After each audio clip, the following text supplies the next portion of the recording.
اعوذ باللہ من الشیطان الرجیم، بسم اللہ الرحمن الرحیم۔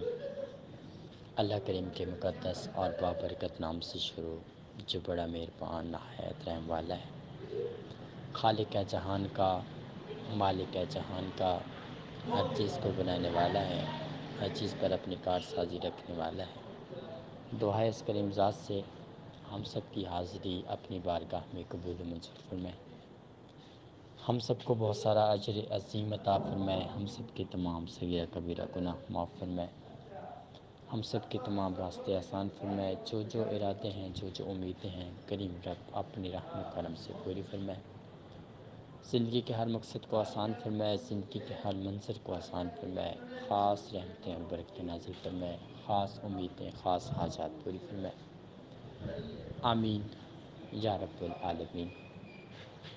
آج کا جو ہمارا لیکچر ہے وہ ہے فطرت کیسے بدلتی ہے۔ فطرت ایک ایسی چیز کا نام ہے جو کہ انسان کی اصلیت کی پہچان ہوتی ہے۔ اب ہم نے اس کو بدلنا ہے، یہ ہے ہمارا موضوع۔ اللہ کریم ہم سب کو اس موضوع کو سمجھنے کی اور اس پر عمل کرنے کی توفیق عطا فرمائے، آمین یا رب العالمین۔ فطرت دو طرح کی ہوتی ہے، ایک ہوتی ہے روحانی، ایک ہوتی ہے دنیاوی۔ روحانی اور دنیاوی میں بہت فرق ہے۔ روحانی فطرت وہ ہوتی ہے کہ انسان کبھی اپنی پہچان نہیں بھولتا، انسان اپنی اوقات نہیں بھولتا۔ دنیاوی فطرت وہ ہوتی ہے جس میں انسان اپنے آپ کو پیارا کرنے کے لیے ہر گر آزماتا ہے، جو کہ جائز ہو یا ناجائز ہو۔ اب ہم نے یہاں پر جج کرنا ہے کہ ہم اپنی فطرت کو اچھا کرنے کے لیے کتنا کچھ کر رہے ہیں، روحانی فطرت کو کس طریقے سے اچھا کرنے کی کوشش کر رہے ہیں، اور دنیاوی فطرت کو کس طریقے سے اچھا کرنے کی کوشش کر رہے ہیں۔ ہمیں ایک چیز ملے گی کہ ہم اپنے سے طاقتور لوگوں کو ہمیشہ ڈھونڈتے ہیں، ان کے سامنے جھک جاتے ہیں، یہ ہماری دنیاوی فطرت۔ اس فطرت سے ہمیں کیا ملے گا؟ اس فطرت سے ہمیں ایک چیز ملے گی جو کہ ہوگی تذلیل۔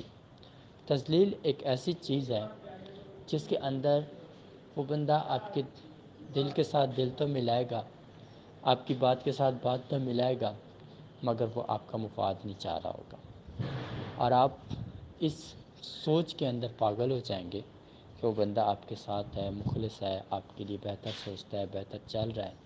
بظاہر وقت آنے پر آپ اسی چیز کو دیکھیں گے کہ وہ ایسا نہیں تھا، کیونکہ آپ نے اپنے رب کے ساتھ بغاوت کا کام کیا۔ اگر اللہ نے آپ کی فطرت بنائی تھی عاجز، تو آپ لوگوں نے اس کو عاجز سے خطا کار بنا دیا۔ اگر اللہ نے آپ کی فطرت بنائی تھی بہت پرامن، تو آپ نے اس کو دکھ دردوں سے جوڑ دیا۔ یہ قصور آپ کا تھا، اور اللہ کی مخلوق تو اللہ کی ہے۔ اللہ خود راضی نہیں تو مخلوق کیسے ہوگی راضی؟ لیکن فطرت جو روحانی ہوتی ہے اس کے دو مقاصد ہوتے ہیں۔ پہلا مقصد کہ وہ فطرت انسان کو تھکنے نہیں دیتی۔ دوسرا اس کا جو مقصد ہوتا ہے وہ ہوتا ہے کہ اس انسان کو زمین کے اندر تنہا نہیں چھوڑتی۔ یہ وہ دو فطرتیں، روحانی اور دنیاوی، ان دونوں کا رول آپ کی خدمت میں پیش کیا گیا۔ اب فطرت کو تھوڑا سا مزید بحث میں لاتے ہیں۔ جب ہم جانتے ہیں کہ ہماری فطرت میں یہ کچھ موجود ہے، اللہ نے ہمارے اندر خوشی کا احساس رکھا، غمی کا احساس رکھا، دکھ کا رکھا، درد کا رکھا، ہر ایک چیز کا احساس رکھا، تو کیا ہم اس فطرت کو اپنے سے تبدیل کر سکتے ہیں؟ کوئی ایسا ہے جو یہ چاہے کہ میری لائف میں دکھ ہے؟ کوئی نہیں چاہتا، مگر فطرت کی ہر اندر جو کچھ موجود ہے اس کی وجہ سے اس نے ہر چیز کو فیس کرنا ہے۔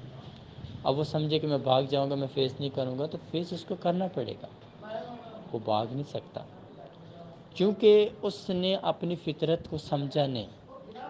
اس نے اللہ کے قوانین، اللہ کے بنائے گئے طریقہ کار کو سمجھا نہیں۔ اس نے یہ سمجھا ہوا ہے کہ جیسے ہر چیز تبدیل ہوتی جا رہی ہے تو یہ بھی تبدیل ہو جائے گی، لیکن اللہ کا قانون میں ترمیم نہیں ہو سکتی۔ اگر وہ ترمیم کرے گا تو 18,000 مخلوقات ہیں، کوئی ایک مخلوق نہیں ہے، کوئی ایک انسان کی خاطر ترمیم نہیں ہوگی۔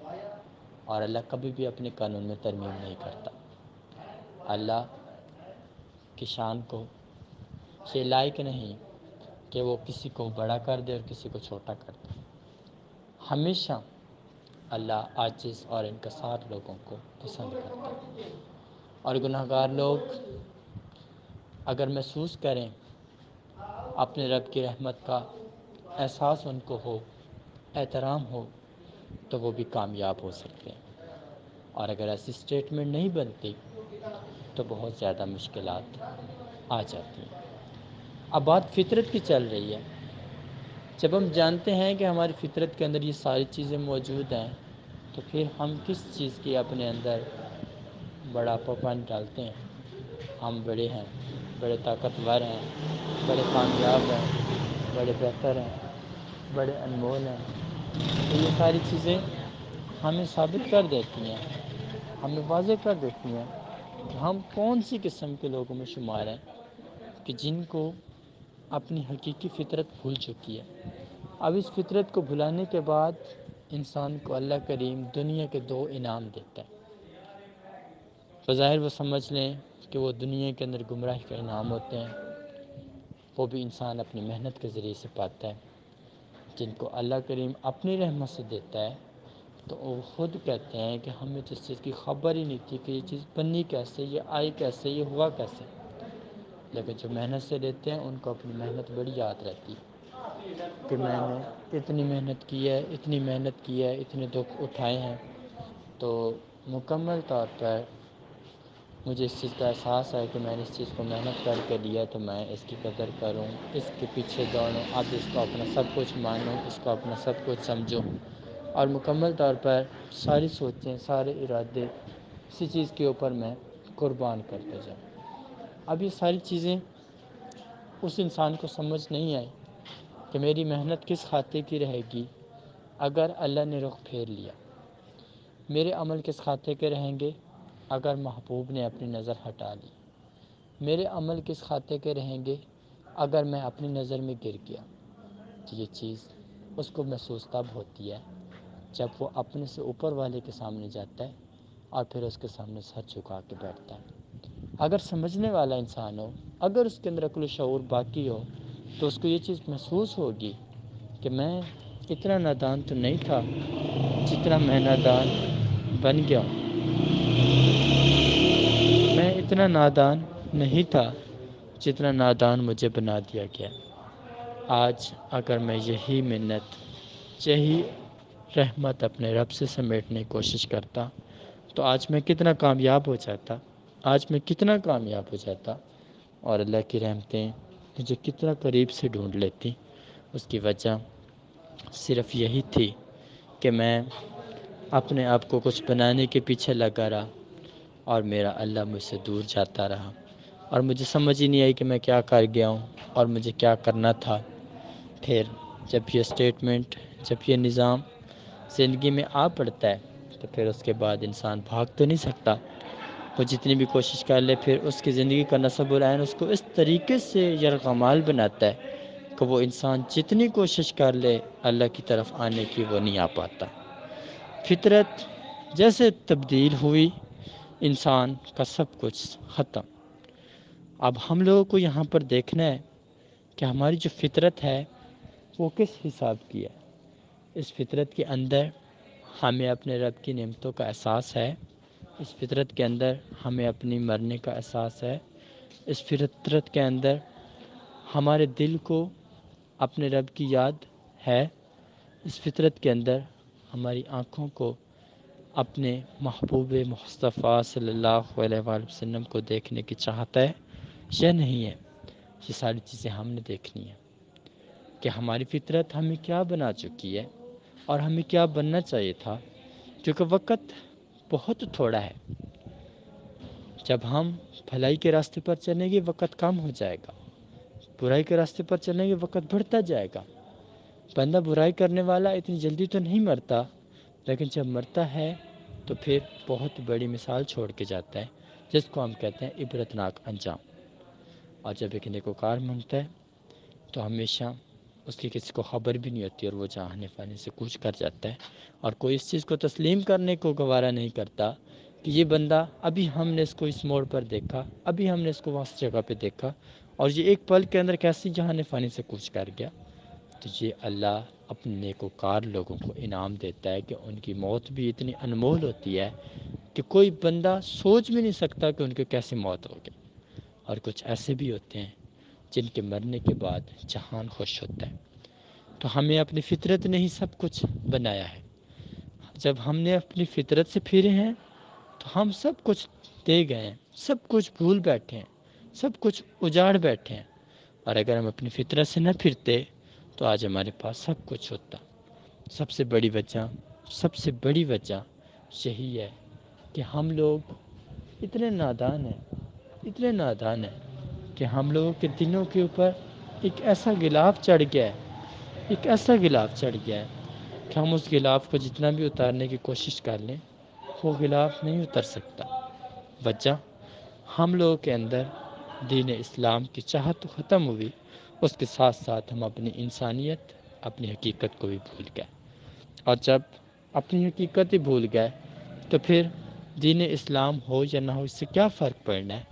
اسلام تو پہچان کرواتا ہے صحیح اور غلط کی، اور ہمارے اندر تو انسانیت کا مادہ بھی چلا گیا۔ تو یہ وہ چیزیں جب ہم لوگ سمجھتے ہیں، جب دیکھتے ہیں، تو ہمیں پتہ چلتا ہے کہ ہم کہاں پہ آ چکے ہیں۔ کیونکہ انسان جتنا بھی سوچے، جتنا بھی بنائے کہ وہ بہت بڑی چیز بن سکتا ہے، وہ بہت بڑا بن جائے گا، وہ یہ چیز اس کے پاس ہوگی تو وہ ایسا بن جائے گا، یہ چیز ہوگی تو ایسا بن جائے گا، وہ سب کچھ بن سکتا ہے، لیکن جو رحمت رب دیتا ہے اس کو نہیں پا سکتا۔ کیونکہ رب جب رحمت اپنی طرف سے دیتا ہے تو بہت ساری رحمتیں اس طریقہ کار سے آتی ہیں کہ انسان ہمیشہ اپنے رب کو ہر کام کے اندر، ہر جگہ پہ سب سے پہلے یاد کرتا ہے، اور ہمیشہ اس کی مدد کا انتظار کرتا ہے، اور کہتا ہے کہ اللہ کی مدد میرے لیے ضروری ہے، اگر میرے کام میں اللہ کی مدد نہ ہوئی تو میرا کام نہیں چل سکتا۔ چاہے وہ کام کرتا ہے اس کا کام چل پڑے، کچھ بھی ہو جائے، لیکن اللہ کی مدد اور اللہ کی رحمت کو وہ یہ نہ سمجھے کہ اس کی مجھے ضرورت نہیں ہے، میں محنت کروں گا میں کامیاب ہو جاؤں گا، مجھے دعا مانگنے کی، دعا کروانے کی ضرورت نہیں ہے، مجھے نماز پڑھنے کی ضرورت نہیں ہے، مجھے نوافل نہیں پڑھنے کی ضرورت۔ وہ جو سوچے سوچ سکتا ہے، لیکن اللہ کے ہاتھ میں اس کے نصیب کی قلم ہے، اور وہ قلم جس طریقے سے وہ کرے گا عمل، اسی طریقے کا اس کی قلم لکھے گی۔ اب ہم اس چیز کو سمجھ سکتے ہیں، جب ہم ہیں ہی یہاں پر تنہا، جب ہم ہیں ہی یہاں پر خالی ہاتھ، تو ہمارے اندر بڑائی کس چیز کی موجود ہے؟ ہم نے اپنی فطرت کو کیوں چھوڑا؟ ہم اپنی حقیقت سے کیوں دور ہوئے؟ ہم نے اپنی حقیقت کو کیوں بھلایا؟ جب یہ ساری چیزیں ہمیں پتہ چلتی ہیں تو انسان کو اپنے خدا کی یاد آتی ہے، لیکن جب وہ محاسبہ کرنے کی طرف آتا ہے تو یہ سارے واقعات اس کے سامنے تب آتے ہیں۔ جب اس کا دل ہی نہیں آئے گا محاسبہ کرنے کی طرف تو اس کی زندگی آزاد خیال رہے گی، اس کو کوئی ڈر نہیں رہے گا میں نے کیا غلط کیا، کیا صحیح کیا۔ وہ وقت کے اوپر ہی اس کا تعین ہوگا، جب اللہ کریم اپنی ٹھہری ہوئی مدت مکمل فرما لے گا تو اس کے بعد ہی اس چیز کا تعین ہوگا کہ اس نے کیا کیا تھا، اور اس کے بدلے میں اللہ کریم نے کون سی سزا اس کے لیے لکھی تھی، اور اس کو اس سزا کا سامنا آج کرنا پڑے گا۔ کیونکہ اللہ کریم کا فرمان ہے کہ اگر آپ لوگوں نے کسی کو تکلیف دی ہے تو آپ سوچو کہ آپ سکون سے مر جاؤ گے، تو ایسا پاسبل نہیں ہے۔ اللہ کسی کا ادھار نہیں رکھتا، اللہ ہر ایک کا قرض اتارتا ہے، اور جو آپ کرو گے اس کا صلہ آپ کو ملے گا۔ اب اگر آپ اچھا کرو گے تو اس کا صلہ اچھا ملے گا، اور اگر برا کرو گے تو اس کا صلہ برا ملے گا۔ یہ تھا وہ لیکچر جو آپ لوگ کی خدمت میں پیش کیا گیا۔ تمام لوگ اس لیکچر کو سننے کی کوشش کریں گے۔ اللہ کریم آپ سب کو ان باتوں کے اوپر عمل کرنے کی توفیق عطا فرمائے، اور آپ سب کی بہت ساری حاجات کو قبول و منظور فرمائے۔ تمام لوگ اپنے حقائق کو پہچاننے کی توفیق و سعادت عطا فرمائے، اور سب کے درجات کو بلند فرمائے۔ آمین ثم آمین، یا رب العالمین، یا رب العالمین۔